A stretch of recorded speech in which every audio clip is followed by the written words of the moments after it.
This is Rose Valland, the woman who saved 60,000 stolen masterpieces by pretending to be too unimportant to notice. When the Nazis marched into Paris in 1940, they didn't just conquer a city, they began erasing a culture. The Jeu de Paume Museum became their headquarters for looting Europe's greatest art. Vermeer, Rembrandt, Monet, Picasso paintings worth more than most people would earn in 1,000 lifetimes were catalogued, crated, and shipped to Germany on Hitler's orders. The museum's staff fled, all except one woman. Rose Valland stayed. To the Nazi officers, she was invisible, just another French museum worker, middle-aged and unremarkable, quietly doing her job. They barked orders at her in German, assuming she couldn't understand.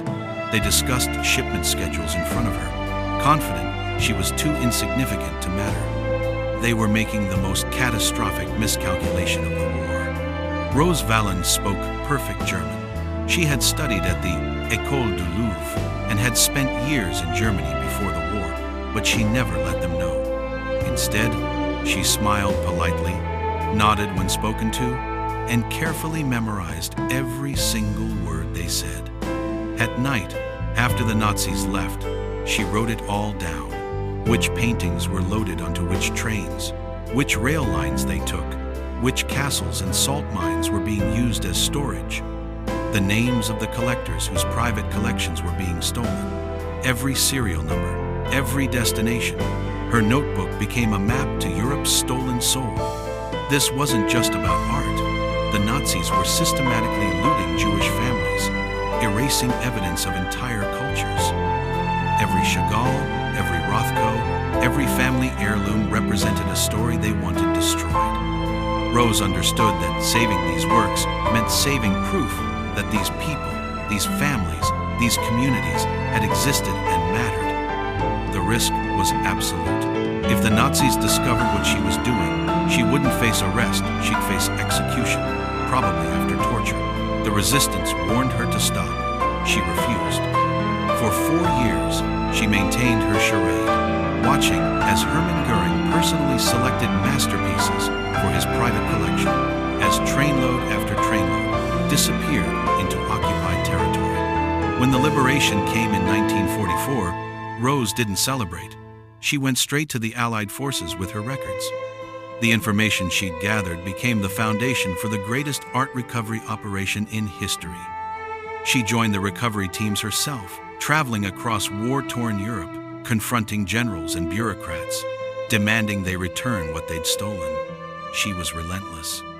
Over the next decade, more than 60,000 works of art were recovered and returned, treasures that would have been lost forever without her records. The Mona Lisa, the Ghent altarpiece, countless irreplaceable pieces, not because of military might or diplomatic pressure, but because one woman refused to pretend she didn't see what was happening. France awarded her the Médaille de la Résistance and made her an officer of the Legion of Honor. Germany honored her, so did the United States. She accepted these recognitions with the same quiet composure she'd shown throughout the war, graciously, but without fanfare. She never wrote a memoir. She never sought the spotlight. When asked about her actions, she simply said she did what needed to be done. Rose Valland died in 1980, still largely unknown outside art history circles. There are no blockbuster movies about her, no dramatic miniseries. But walk into almost any major museum in Europe today, and you'll see the art she saved. Millions of people stand before those paintings every year, most never knowing they're looking at proof of one woman's extraordinary courage.